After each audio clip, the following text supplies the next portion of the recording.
Welcome, y'all. Welcome everybody to After Dark with Shawn Cornelius. I am your host, the romantic funny man, Shawn Cornelius, and I got a great show. I got a great show for y'all tonight. You just don't know how happy I am, and I'm looking forward to doing this right about now. What's up, Stephen Strickland, Nancy? What's up, Facebook? You see what I have posted already, straight up, man. Let me just okay. Let me breathe first. Let me breathe. Let me take a breath because it's gonna be all right. I've been waiting for this all day. There's some other folks that have been waiting on this all day. Tonight, let me just welcome everybody. Thank you for coming and tuning in on Facebook. You can share this as we get our thing going, and because I'm guaranteeing you're gonna have a good time. And next week we got a great lineup of ladies because this week was all men this week for the show. So we got the estrogen week going on, estrogen. So, so listen, man, let me just get into it and I'll talk about all that other stuff later on. Tonight's guest, very funny man, very talented brother. Love him like a brother. If you guys don't know about him, y'all don't know what rock you've been under. He represents New York very hard. He represents the boogie down. Not only just a very funny comedian, a talented writer, screenwriter. Just released his first, I believe it's his first film. I did my research. Yeah, I see. So first film, but we're gonna find out all about this brother. You don't know him. So ladies and gentlemen, please welcome to After Dark with Shawn Cornelius, the very funny, very talented Rob Stapleton. What's good, brother? Shawn C in the building. What's going on, man? Oh man, everything. Good to see you strong and healthy and still doing your thing during this pandemic. You too, brother. So let's rewind this before we jump into me. First of all, it's good to see you, brother, looking healthy and all of that. So what's the nickname that you gave yourself? The romantic funny man. The romantic funny man. That's cocky as hell. I'm just going to top the show off with that shit. Just going to say that. Okay, listen, and you're right. I did that. I gave it to myself. I was doing radio back in Charleston, and I needed a DJ name. I did slow jams. So romantic. That's what I was going to say. That sounds like slow jams on the way home in the rain. That's what it sounds like when you just left the lounge. That's all it is, brother. Yeah, some coconut shrimp and some bourbon. You ride it home. Well, they don't say shrimp in Charles. They say scrimp. Scrimp. That's right. From up the street. From up the street. Right. Wait, man. Well, listen. Thank you so much again. You've been busy since I've known you. But busier this year. But let's go back a little bit for folks let's take it back. Let's may not know you, man. First of all, we'll get into the comment. Where are you originally from? I'm originally from the Bronx, man. I'm a Bronx cat, born and raised. I live in Harlem now, and I've technically been living in Pennsylvania now since the pandemic. Me and wifey moved out here, but back and forth between Harlem and Pennsylvania. But born and raised, man, from the Bronx. Yes. Big Yankee fan, big time home of the hip hop. If it wasn't for the Bronx, that's all I got to say. If it wasn't for the Bronx, you know. Yes, sir. Yes, sir. Okay, and yeah, because you still do some things comedy wise before the pandemic, everything here in the Bronx. You still have your regular show was a Tuesday night show. Yeah, the Tuesday night over at man, that's something that everybody's missing, and that's something that we'll jump into that just blew up. It's just something when you have, let's just say this: the owners that I work with, they have real big vision. And I'm able to help them produce some of the biggest nights that just happen in the city. And it happens to be in the Bronx. I'm talking about from Damon Wayans to some more, to Mike Epps, to Michael Blackston, to Sinbad. And let's all send a prayer to my brother Sinbad, who just had a stroke recently. Yes, he's recovering, right. Good dude, man, good dude. But, bringing that type of entertainment to the Bronx, man, born and raised there, sometimes we got to pay top dollar to go downtown to get our laugh in and be able to bring it uptown, man. And look forward to having brothers like you up in there and the rest of the team, the Kenny Williams and all the other good folk, back to Tuesday. Sometimes you don't realize what you have, so you don't have the shit. So you don't have it. Exactly. Remember when you're president? Outside ain't going nowhere. When you going outside is going somewhere now. You ever try to exactly? You ever try to make a bowl of cereal and then realize there's no milk? There's no milk. Even if you don't drink regular milk, you drink almond milk. You'll think about drinking some whole milk that day and pay the consequences a half hour later in the bathroom. You know what I mean? Tell you something. I had a cup of Cheerios by themselves last week. Get out of here. Did you I really? had a cup of Honey Nut Cheerios last week because I had no milk because I don't really drink. Ah, So it had to be like that 2 o'clock in the morning. you But probably got a closet full of toilet paper, but no milk in the refrigerator. You got the reverse the way you stocked up. I do have a lot of toilet paper, brother. I do. You need to. So let's jump into it, Rob, man. Comedy. How long you been doing it? I've been doing comedy for a while, man. It's over 20 years. After that, I just stopped counting, man. After the 20-year mark, 25 years, something like that, man. Try to take good care of myself, try to stay busy. But what I'm doing now, Shawn, is venturing the stuff behind the camera. You know what I mean? As comics, we're trained a laugh every 15 seconds, 4 laughs per minute, going from club to club to club. Right. Started venturing into the producing and the directing, which we'll get into in a little bit.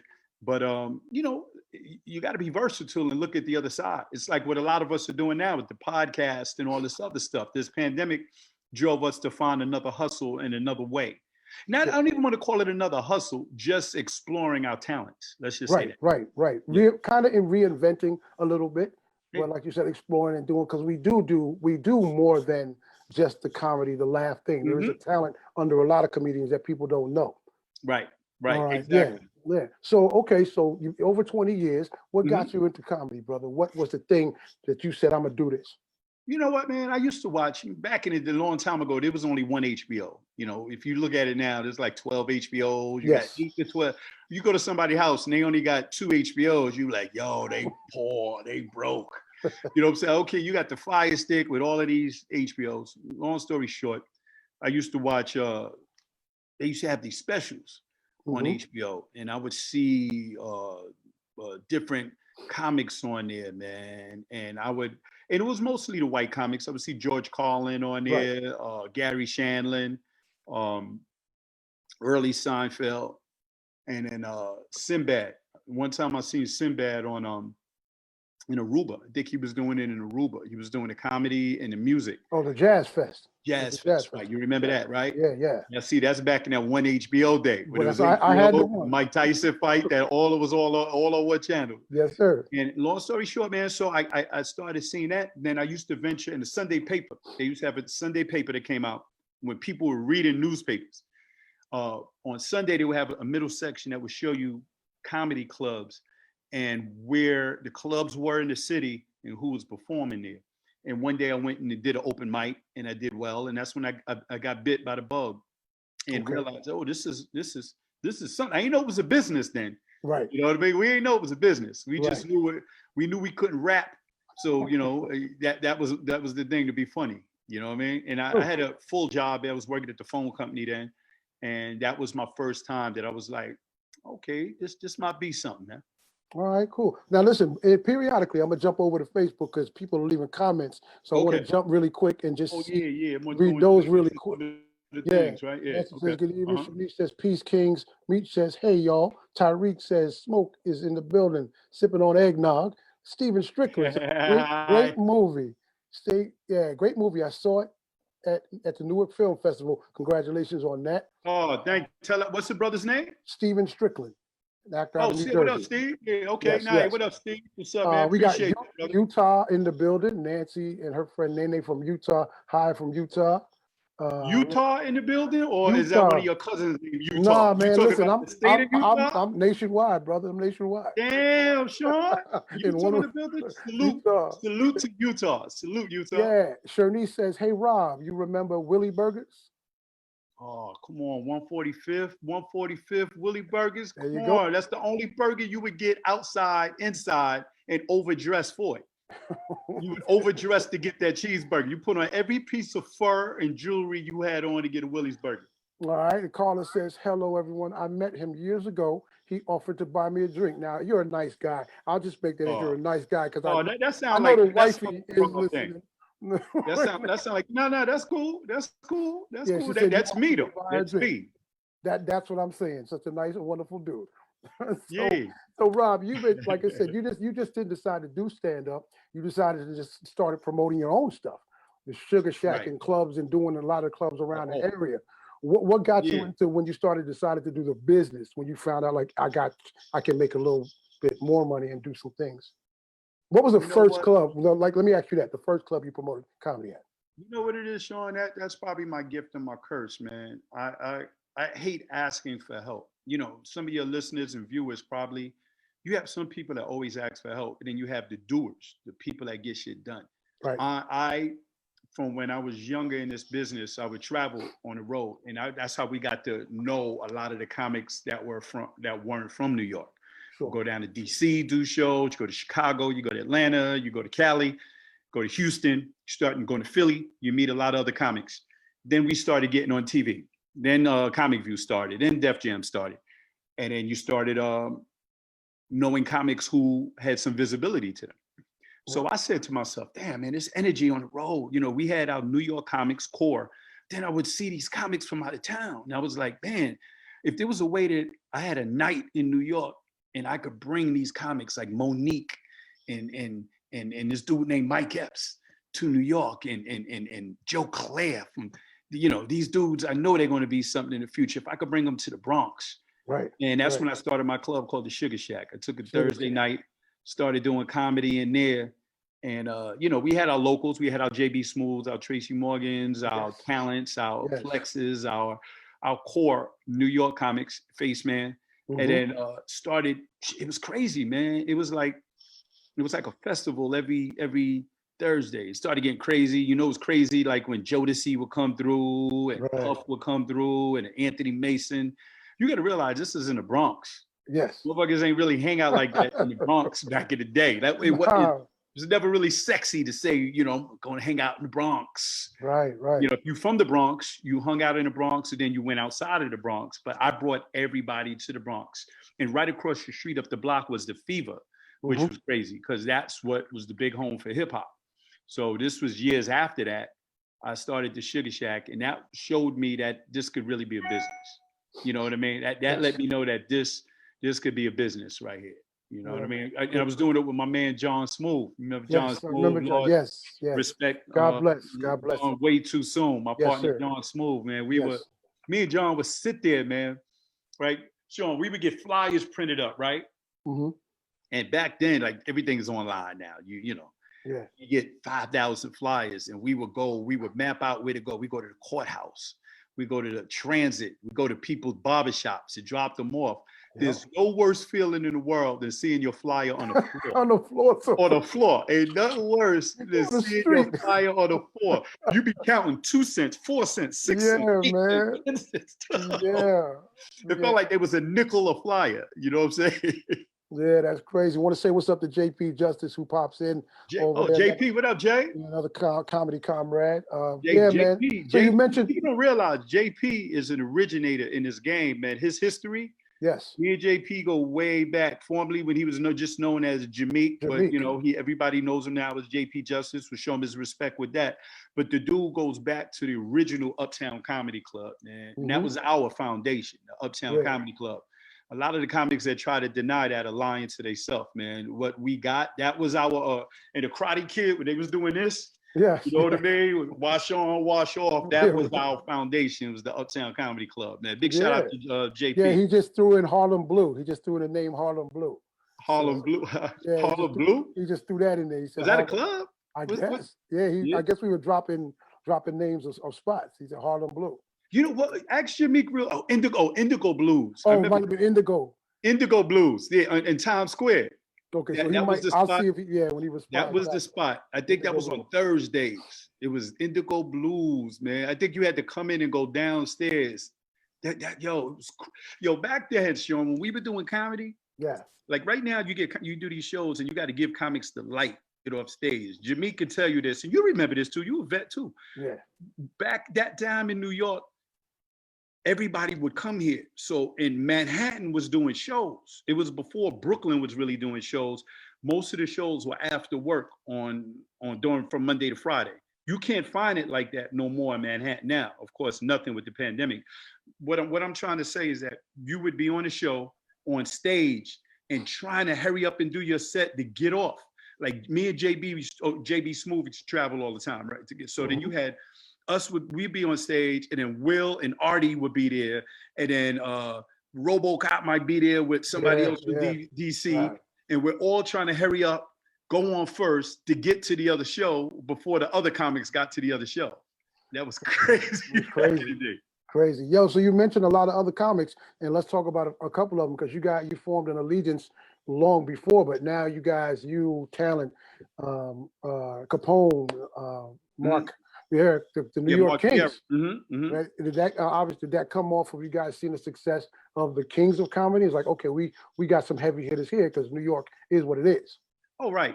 Yeah, that definitely. You know, I'll be a fool to say that wasn't inspired by the original Kings of Comedy. Yeah, no way. Let me just say this: it's cocky to call yourself the New York Kings of Comedy, but if I give you the definition and the reason why we called ourselves the New York Kings of Comedy, it may make more sense to people that go, "Damn, that's cocky as hell," to say that they the Kings of Comedy. What it was what I described to you was the path of comedy. And if you weren't doing the mainstream rooms, if you were doing the black rooms, we were the ones that hosted most of the rooms. Talent always hosted at least 4 or 5 rooms back in the day. Drew hosted a lot of rooms in Jersey when Drew Frazier was one of the original Kings. Drew hosted a lot of rooms in Queens, Manhattan proper, Nakasaki's.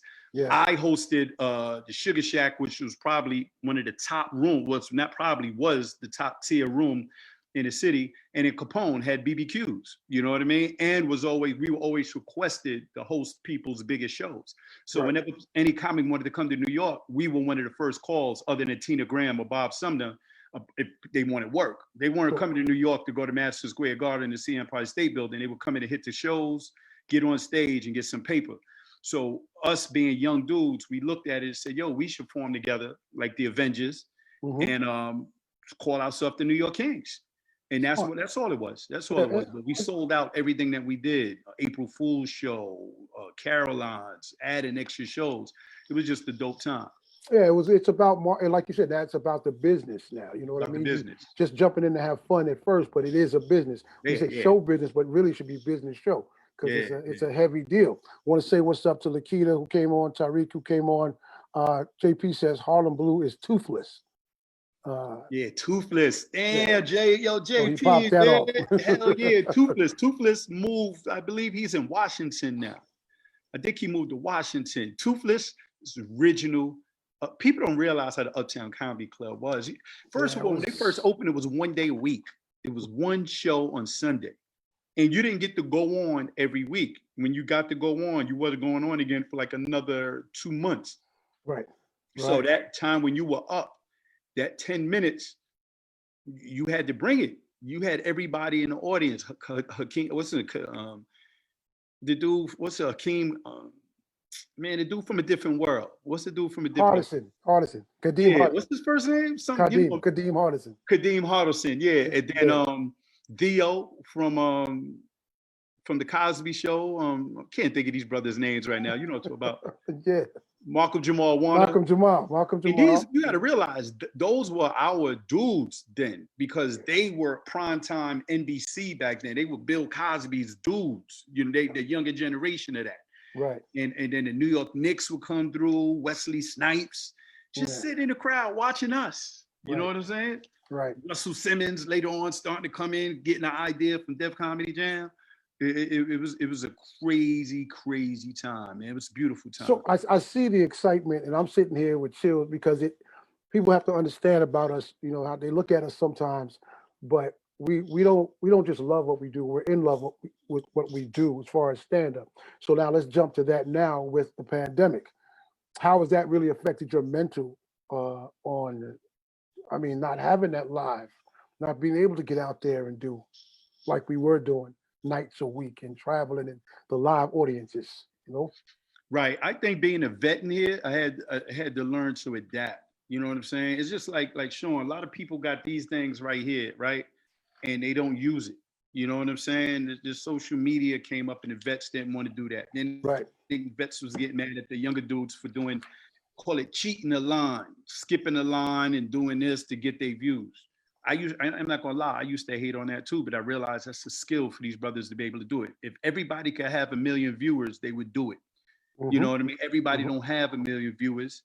It takes a work ethic and it takes a little talent to be able to do that. You might not be the best stand-up, but that's what it is to get your demo to follow you. You know Right, what I'm saying? right, right. And the way I feel about it now is when this pandemic, you could either fold or you can grow within yourself, and the true warrior who you are comes out. And I'm using a lot of this time. I mean, I had worked on my film. I finished the post production of that, and said that's the lane that I'm going. It's not everybody's lane. It's not Right, everybody's lane. right, Everybody isn't a filmmaker or a writer. They think they are. right. You know what I'm saying? Eh, But that's to keep, because a lot of people are going through this going through depression and all of this other stuff. I'm not a dude that can really do stand up like this. right. Like, you know, with Virtual, nah. people, virtual, I can't do that, man. I gotta have that interaction. Yeah, But yeah, if this pandemic can last 2 years from now and people start migrating into learning how to perform without hearing that straight reaction from people sitting in front of you, yeah, it can happen like that. You know what I'm yeah, saying? yeah. But I'm one of the dudes that I'm not big on doing that, Shawn, if I'm answering your question. You You know you what you I'm saying? have honestly, man. I'm being very real too. People have been asking me, Sean, you ever do any virtual stand up? No, I'm not there. Mentally, I'm just Yeah. not there. I'm still in love with the game, but I just, you know what I mean. I'll go Mhm. back to it whenever it gets back to whatever it was, but I haven't gotten it. I haven't gotten there yet. So you mentioned Right. one Like I watched Kevin Hart's last special that just aired. from his living And room, correct? yeah, out of his living room. And I know that's going to spark a lot of other people to be like, yo, I'm gonna do that.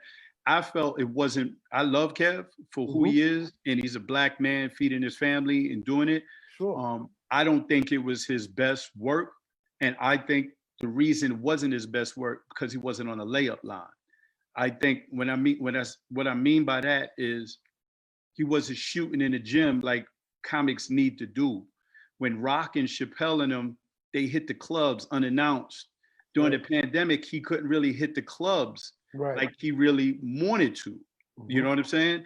And when you do that, it tightens your material up so that these elongated jokes become funnier before you get to the punchline. Right. I felt it was more of he was kind of just talking at to family and friends. But when you're on Netflix, it still has to project to other people's homes. And I Right. feel like that was the reason why. I'm not going to sit here and criticize Kev because he's sitting on 150 million and you know, Right. so he's doing something right. Right. And I'm just talking as a professional comic. I just felt like the punch up stuff wasn't really there. He has his dudes that help him punch up the jokes, Hmm. but it's nothing like being in front of a live crowd. You can't cheat that. Right. Right. No, You you can't know cheat what? that as you work the material.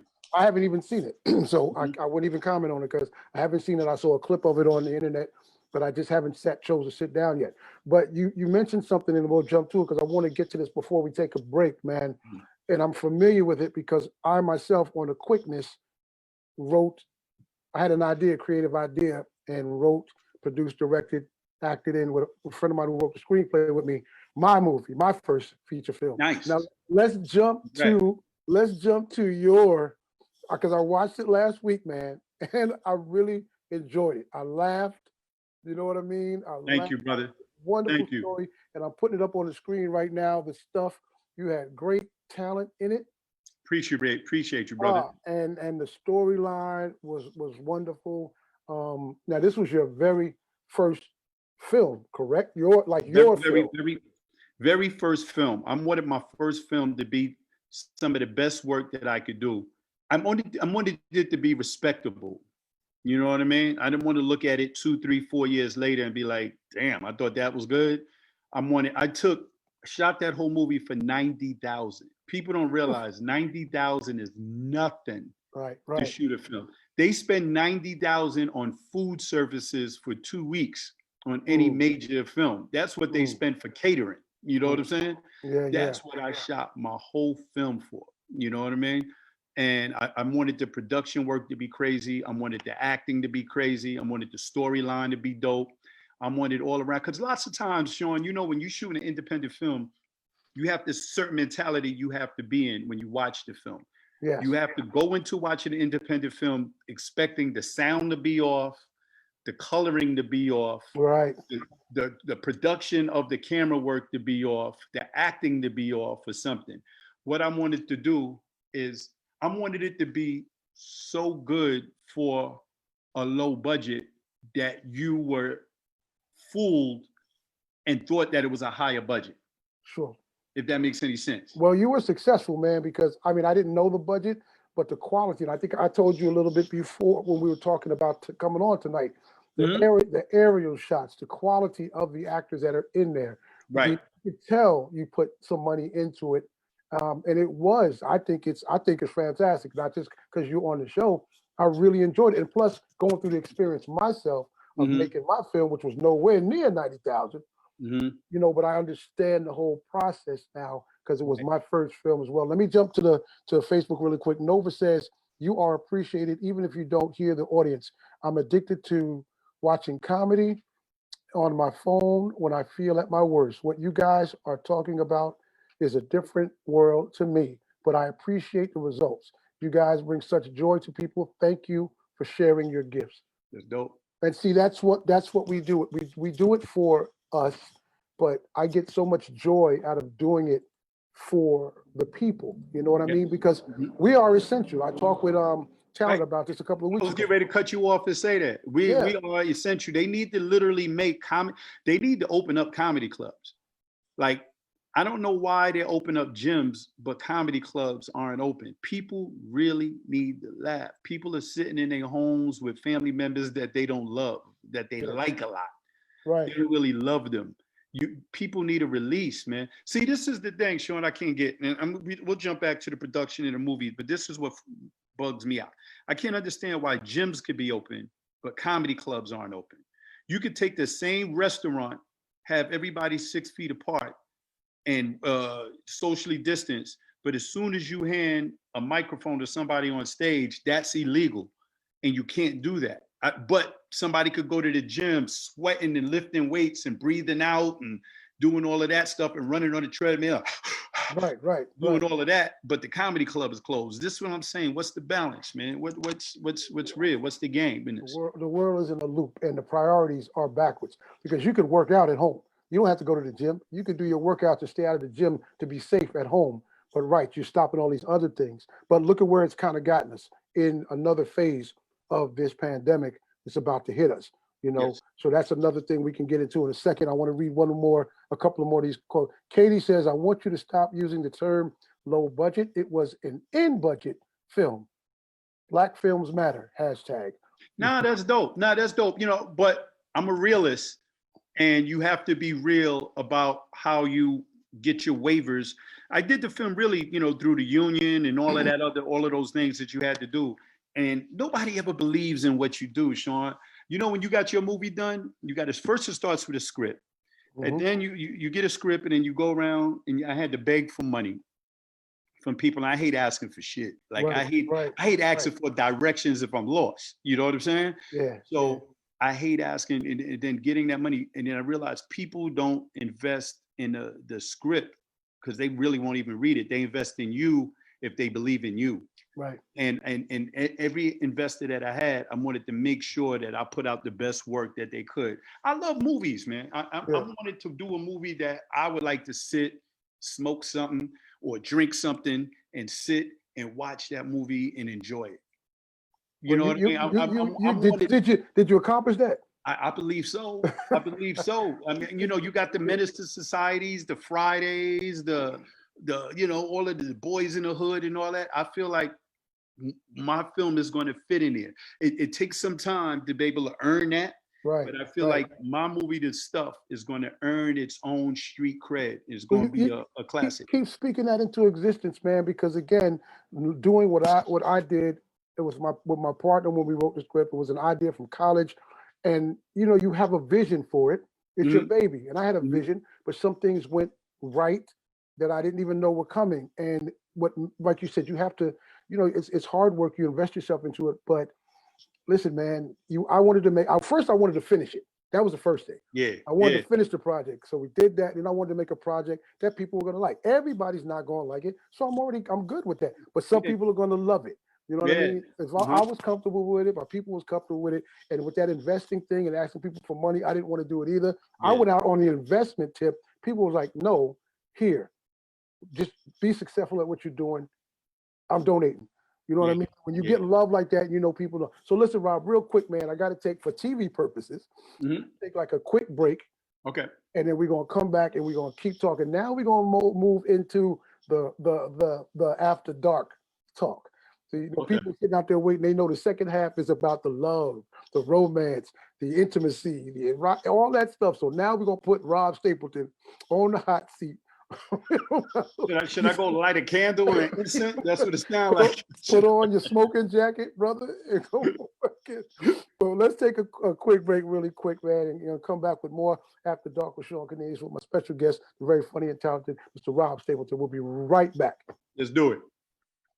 Check out the stuff now on Amazon Prime. Welcome back. Welcome back to After Dark with Shawn Cornelius, and still in the house with me, my buddy, my brother, Rob Stapleton. Now, Rob, we going Yo, one thing I wanted to do, Shawn, before we jump into that segment, man, the ahead, other brother. part about filmmakers, because there's people that are watching this or will be watching it, and they this is a time, stop letting people tell you that you can't do something.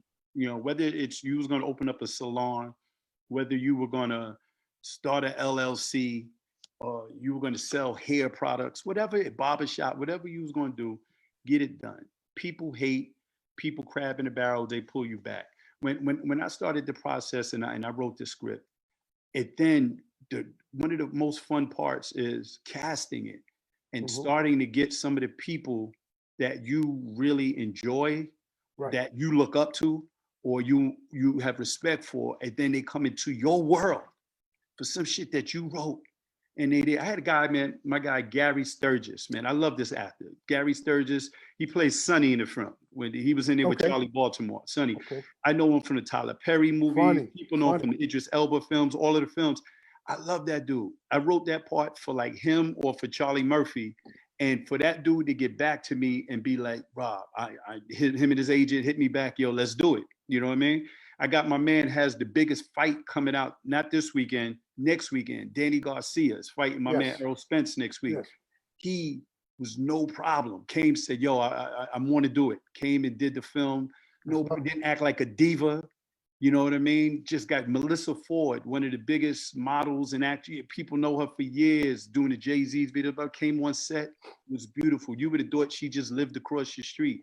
No problem at all. Michael Blackson. When I hit Mike and I asked Mike, no problem. Came on set, didn't ask for no special trailer or nothing because they believed in what was going. Even Arnez J, you know what I'm saying? Arnez ain't doing nothing that he really don't feel like he don't want to do. You know what I'm saying? So long story short, before we jump into the other part is be able to write what you wrote and be able to get the people and get them to come into your world. That's a fascinating thing to see it come on screen, because when it comes on screen, you're scared.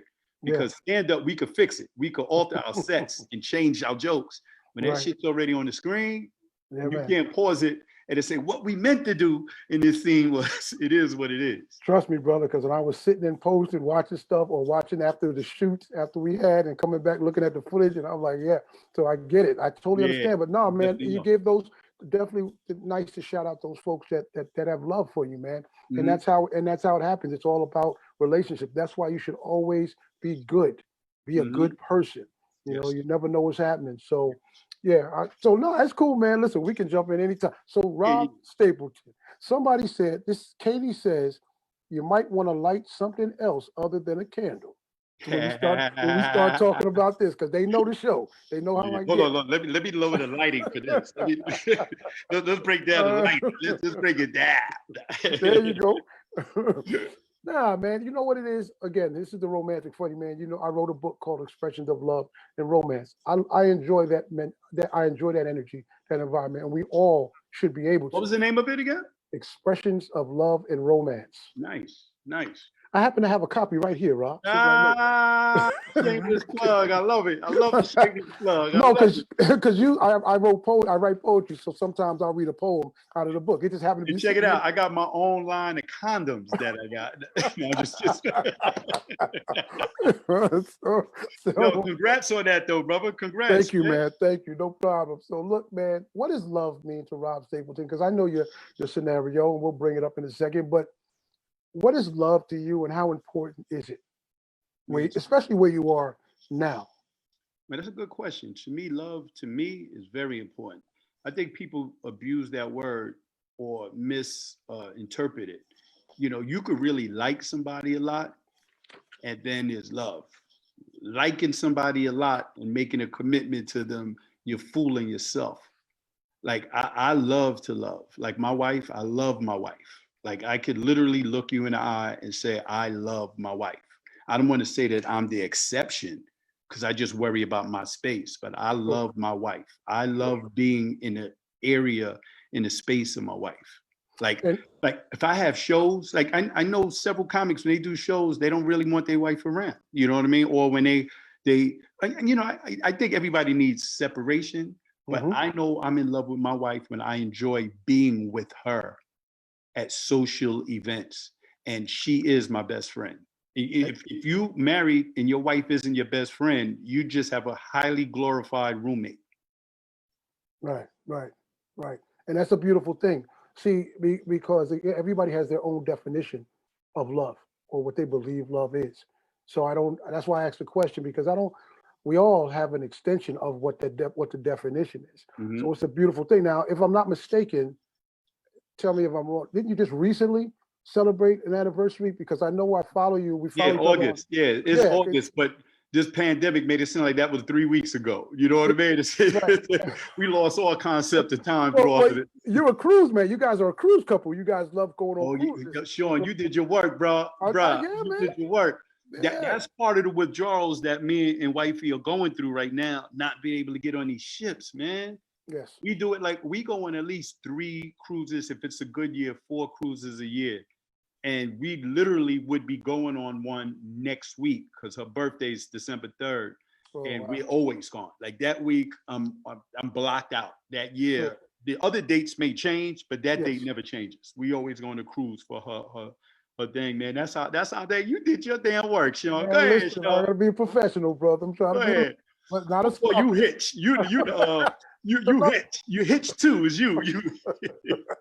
Nah, man, because I like to do this thing too because there are a lot of women and some guys out there too who have been hurt and they now have lost that hope for not even there's no such thing as the perfect one, but it's a relationship that can last and be good. And I like to have people like to know people who can say, yeah, man, I love my wife, I love my husband. Yeah, this is a beautiful thing. We can do this. It's work. I feel that a black woman Yeah, is is the queen, is a temple. And I'm not saying this to be corny. I really feel that black women are temples and queens. And I feel like the black man, and I hope I don't lose nobody by saying this, because this is just my belief. I feel that sometimes we put the black woman through so much BS that we break them down and they lose who they really are. They feel like they got to get the body to compete with the other one. They got to do this because the true identity of what they are, because we constantly break them down. And right. then they have to protect themselves. And then we go, see, that's why you so damn mean and so rough. That's why I have this other chick and all of this other stuff. You know what I mean? Like I'm looking at on the internet today, being a comic, and a writer, Hmm. you got to check out what's going on. And I see this dude in Africa or whatever, got the 6 pregnant women. I saw that. That's the big thing. The I 6, saw that. I think that is so goofy, Yeah, I saw and that. sitting there proud of it. 6 black women you got pregnant at the same time, and you glorifying this. What's your name? Pretty Mike? Right, right. That's so stereotypical. It's just it's bullshit, man. Yeah. You know what I'm saying? Like, Hmm. like I don't even want to get into what I feel about where hip hop is now with the music and how we just throw bitch around so much that it just devalues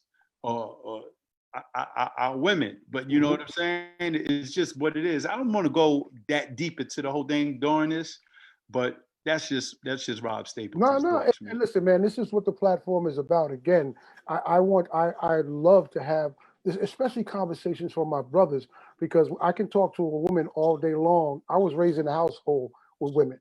You know, I had a stepdad, but the majority of women. So I know how to appreciate women from young, not just now, but as I've gotten older, my appreciation for women has gotten better. It's gotten grander. And you know what I'm saying? But I don't want, so we definitely have to continue to raise them up. But I also want the women to know that they have to continue to raise themselves up. You know what I mean? Yes, exactly, You can't have exactly. or wait for a I'm man. not excluding that from what I'm saying at the same Right, time. right. And, no, this is what brings to this platform. But since you said that, and you have a beautiful wife, obviously, you just said you love her. Give me three things that. What's a turn on for Rob Stapleton and a woman? What On turn? or turn off? On. We'll do on first. And Like it's what's a turn on for what turns you on in a woman? just a black woman's body, first of all, just turns you on. Just a black woman, Look how you smiling, bro. yeah, just Is the she in the black room? Is she woman's, standing there? no, it's just the black woman's body is just crazy, man. That's why when let me keep it 100, keep it 120. Please, That's why please. when you see a white woman with an ass, you go, whoa, she must have a black uncle or something. It's like these gym memberships, they starting to try to catch up now. You know what I mean? Yeah, right. Just what our natural gift is. If you look at like what it is, a few thousand tennis players, but then when you look at Serena, you go, damn, that's a black woman right there. Like, Yeah. you know what I'm saying? You go, and I'm not just saying that everybody got to be Serena. It's just the black woman is just a beautiful thing. Makeup, no makeup, just black women, and more people love black women than what they want to admit. Admit, right. You know what I'm saying? Because as soon as it warms up, everybody wants to get their melanin a little darker. You know what I'm saying? Yeah, man. Another turn on for me is a woman that's there for you. Like one thing my woman does, my wife doesn't. My wife doesn't do it. She doesn't lie. Okay, Like an honest woman. Then. I love that honesty. Like honesty in a woman. Yes. It's like speed. You can't teach speed. You either fast or you're not fast. You could cut a second or two off, Right. but you can't teach speed. You're born with that. And I feel like having a woman that you can trust is like something that I don't think people value enough. You know what I'm Right. saying? Right. Okay. So number three, we got physical and honesty. And the other part is in it to me is a turn on is communication. Like I'm not trying to sound like my relationship is like we never go through nothing. Like Right. when you live with somebody around it, you're going to have your shit. But one thing me and my wife never do is we never let shit last for more than 24 hours. Right. So if something did, and a lot of people going through shit these last couple of months with quarantines Sir, and all yes, of sir. this other shit and what it is, don't let shit fester over, let it boil over. You know what I mean? Be able to admit that you're wrong. Right. Or if you felt the other person was wrong, address it and come to a place where y'all can just move forward from there, if that makes sense. Makes a lot of sense. All right. So let's jump to the three turnoffs then. We did the three turn-ons, Mm. three turnoffs. You know, I hate a woman that wants to be the first one to the club and the last one to leave. Hmm. I've had that in the past, relationships where turn up, let's turn up Tuesday, Wednesday, Thursday, turn Right. up, turn up, turn up. I don't like that. Like I don't like I just don't like that. I don't like somebody that has to be on all the time. You know what I'm saying? Like I think there's a certain part where you just go, I mean, I'm not saying never have fun, you know what I mean? But just that everything got to be hookah this and we're doing this and blah blah blah and you know that's one thing. You know what I mean? Other turnoffs, shit, I don't know, man. I'm in a I'm like in a funny place with that, man. I try to say No I'm just. toenails. You don't clip her toenails or nothing, or put the peanut butter or put the toilet tissue on the roll wrong backwards and so. You know what it is, Shawn? My relationship is so different, man. You know, I mean, like I cook every day. Okay. My wife doesn't cook all every day. I cook. She looks like I go to the oven, I cook. And many times I want to videotape what I'm doing and put on my page. Every few months I'll throw something like, okay, I did these crab legs this way, this type of thing. But that's me. So when I watch when Valentine's Day or somebody's lady's birthday come along and they talk, oh, look what I did, what I threw together. I'm like, nigga, I did that Tuesday. You know what I'm saying? Yeah, I did that Tuesday. You know, my leftovers look better than what you just you just put together, nigga. You know? So good. All right, well, we got one more then. Just give me one more. I got a couple of comments. We still on the turn off? Yeah, one more turn off, and then I'm gonna jump to the comments real quick. Somebody that talks about themselves all the time. You know what I'm saying? Not to say that she does it, just somebody that's always about, you know what I mean? Or somebody that's always talking about somebody else in general.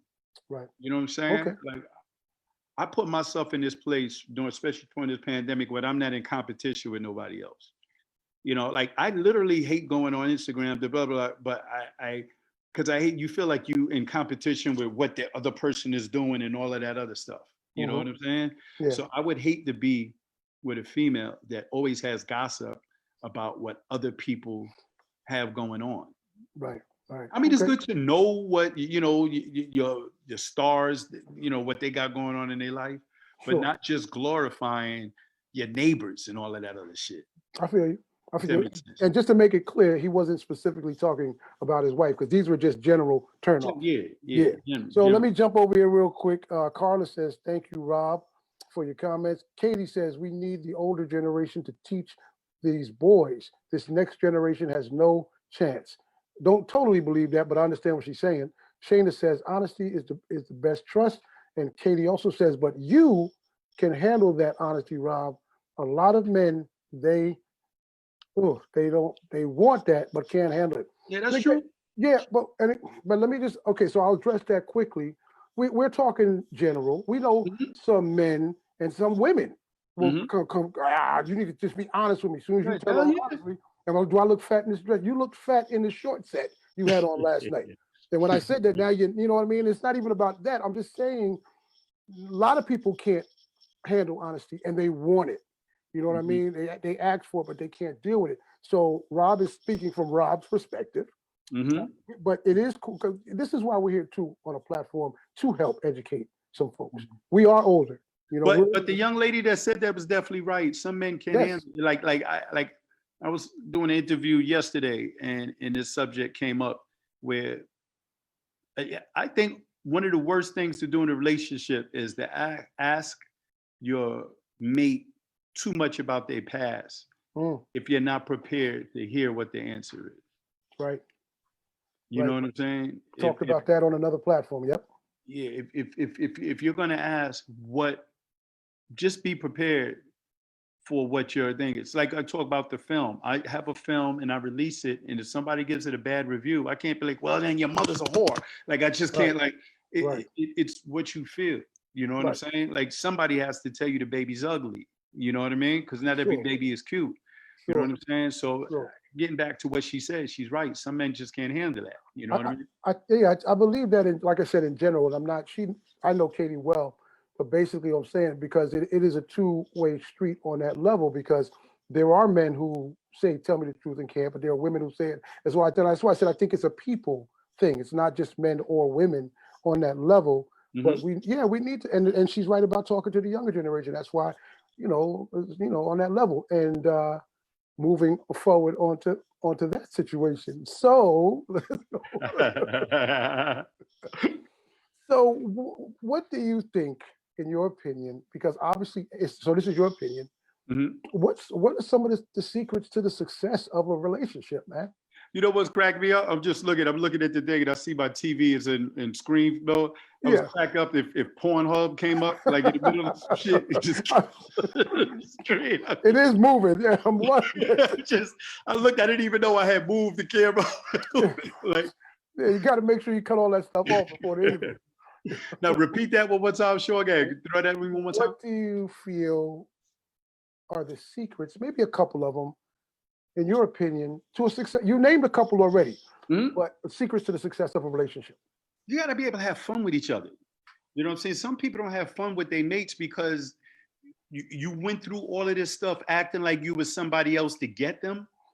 And then when you got them in the web, you're trying to maintain this being somebody else.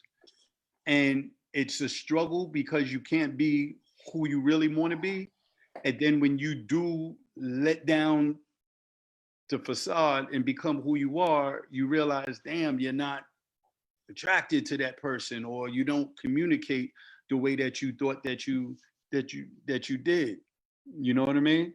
I Right. think that's how you, so bottom line, you got to have fun with the person, and you got to venture into what the other person likes to do.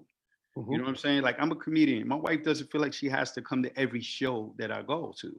You know, oh, you got a show? Oh, so we got a show today at 9:00. You know what I mean? Right. You know, I'm gonna go home, do that. I'm gonna go do the show and bring that money back home. You know what I mean? But if she ever wants to join me, see, what you do out there will catch up to you. So if I'm out at different clubs and I got different chicks at different clubs, that's going to come back to me when she decides to come to this club and then that chick is there.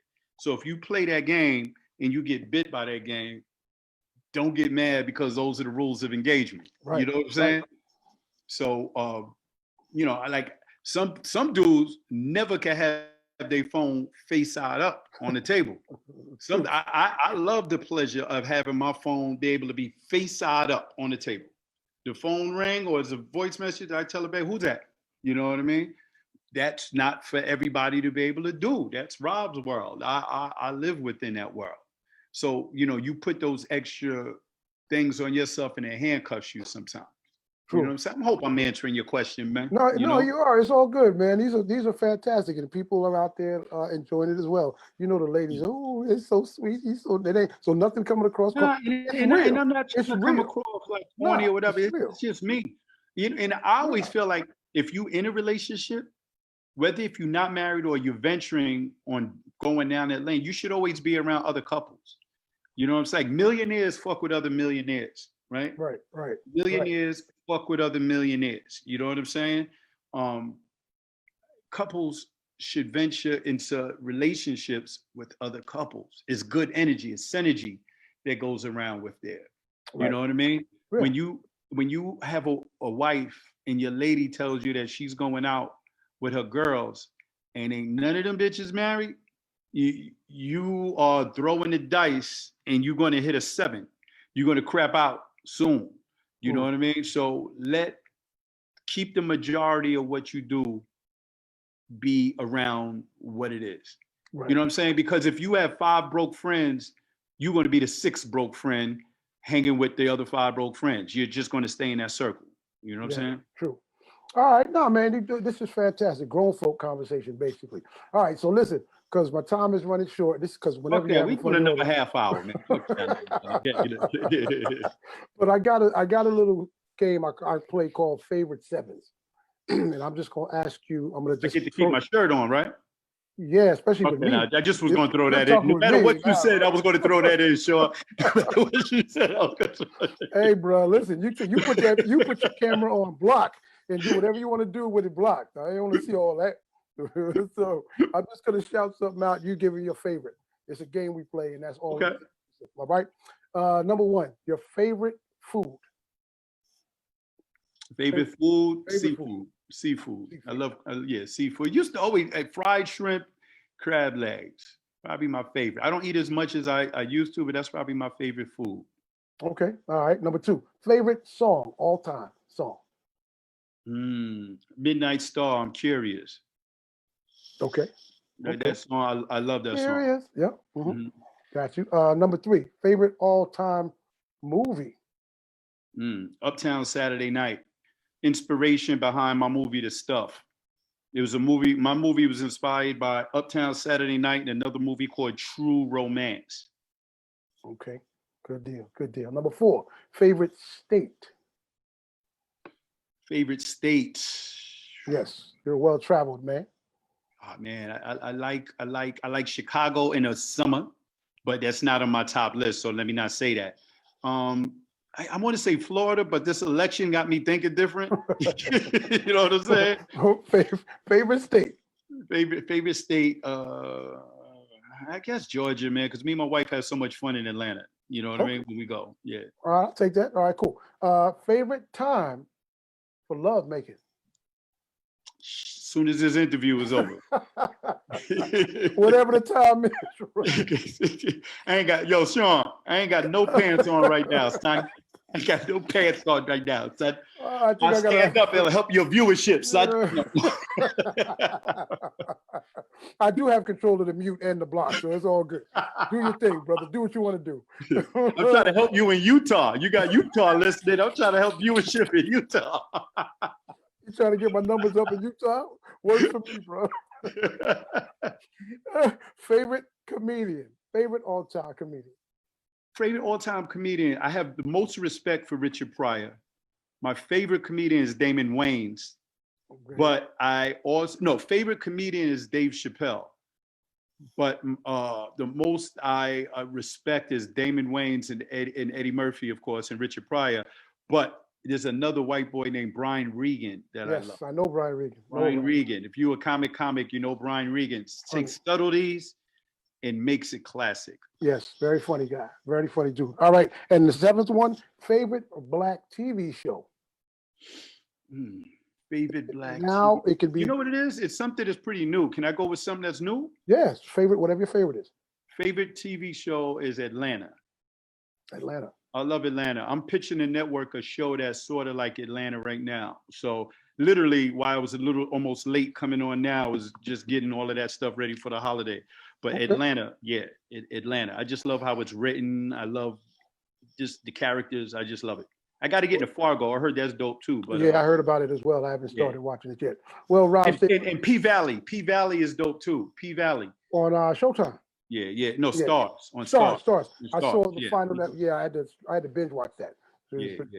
So Rob Stapleton, you've been released from After Dark. But before I release you, my brother, I want to let you know what's been said over here on Facebook. Raquel Mathis says, Rob is one of my favorite comedians. And she said, let's see. I guess that means when you said you ain't had no pants on. That was a comment for that. Oh, you looking for that viewership. Hello, Belinda. If this is going to make it work, listen, I'll bring Rob on every episode. Just give him what they want. He can just stand up without his pants, and that'll be like our commercial break. Now, really quickly, Rob, you were in a play years ago. My man Tyreek Mr. Keem was involved with that play, The Newlyweds. Oh yeah. What was the name of that one? That was The Newlyweds. Right? Yes, The Newlyweds. Yes. What up, T? Yeah, T's on right now, and he was like, "Yo, Rob Stapleton is coming on. We did the play together years ago." So I had to go back and look that up. Gave me more. I'm gonna give a shout out to the young lady who put that together. She recently passed away. She passed away not too long ago, man. She was dope, man. She worked her butt off to get that play off and running. You know, which brought plays are totally different than stand-up, man. That's a different chop and acting right there. That live right there. Ooh. Bro, I'm a theater major, bro. Ooh, you know. Yes, sir. Sure, you know. Yes, sir. It's a beautiful thing, too. It's a beautiful thing. So listen, man. Man. It looks like I got some of your extra hair, and I put that shit here right here, man. Look like I went to your barber, put some of that. I wish you gotta worry on this side. That's why I've been staying this way. I got one side. Take the gray, brother. Take the silver stuff. You can take all that, bro. Take all that? This hat on. Take all that, man. Got you, Shawn. Got you. Hey, before we finish up, please tell the people where they can find you, the movie, because I know I watched it, but I'll let you do all that because it's your deal. Let them know your social media and everything. Right. Social media, people can follow me. I'm mostly on Instagram. You can follow me at Rob Stapleton. On Facebook, same thing, at Rob Stapleton 1. Stapleton, Stapleton. The movie's doing very well. It's been streaming for 1 week, and the numbers are crazy. I don't have no big machine behind me. I don't have no big, commercials going out. The word of mouth is getting out there. The movie is streaming on Amazon Prime, IMDb TV. The movie should be on Tubi this Friday. Should be start streaming on there, and it'll hit every other outlet after that. But right now, the movie is called The Stuff, and it's on Amazon Prime. And Shawn, man, I just want to say to you, brother, I've known you for a number of years, man. You're a stand-up dude, yo. Never, literally, I'm gonna say this, and I'm not brown-nosing before we get up out of here. Never heard a bad word said about you, dog. There's a handful of dudes that are good dudes, and They just keep themselves in the shadow of goodness. If that makes any sense. You're a good dude, man. Nothing. You're funny as hell, good dude, and can't look forward to getting back to working with people like you again, man. So we can Thank do you. what we do, make people laugh, man. Well, I appreciate you, Rob. Thank you so much for the kind words. And that's why I said I'm so looking forward to this, because even though we may not stay in communication daily or weekly, man, Yeah. We catch you right where we it's left still in the off, heart man. where it's supposed to be. God does what he's supposed to do on the time. And so, again, I appreciate you for lifting me up tonight, coming, hanging out with my crew and the crowd over there on Facebook. And this has been so awesome, awesome, awesome. Man, so I got to thank you ask for you having me on, man. one more favor. Sure, One bro. more favor. Please give a positive word to uplift, your final word for anybody, because you talked about it earlier. Just, it doesn't have to be anything you want, bro. Okay. Close the word. This came from the heart today. I even put it on my page earlier today, man. This is a time of reckoning, man. We've had horrible leadership for the last few years. I don't have to say the man's name. We all know what it is. We're going into another set of, with what's going to happen in January. It's going to be a hard road for us to follow. With that said, we don't know when we're going to get to the end of this. So don't let anybody tell you that you can't do what you dream of doing. Don't go through all of what we're going through right now and come out this on the other side not being better than you are today or when this first began. All right, do what you need to do to get things done. Whether it's things around the house, things with your career, just do what you need to do, and don't let anybody tell you that you can't get it done. Because I go by those words every damn day. Hey, man, I appreciate you, brother. And as I always say, when I leave out of here, please go with God in your heart. Have a peace of mind, y'all. Have a wonderful, wonderful tomorrow. Thank you so much for supporting After Dark with Shawn Cornelius. I am the who, Rob, the romantic funny man. Romantic funny man. There you go. So I'm When gonna I see you in the street, I'll be yelling across the street, yo, romantic funny man, not you, him. Do the funny. But this is the first time I'm doing this. So each one of my guests, man, I'm gonna bless you with an enough is enough T-shirt, which is my message to society about the things that are going on that we need to stop. Enough is enough. You know. Oh, that's crazy. Thank you, brother. So I'm gonna send these to you, man. Hey, Rob, thank you so much for coming through. God bless you and thank the wife. You, Shawn. And Shawn, do me a favor. Hit me on the phone, text. Give me the movie stuff, man. So I can support you as well, brother. All right. We'll do. All right, man. Thank y'all. And the people listening and viewing, man. Sir. Thank y'all. Love you, man. Be good, brother. All right. Walk safe. Yes, sir. Peace. Peace. Good night, Facebook. Good night, y'all. Take care.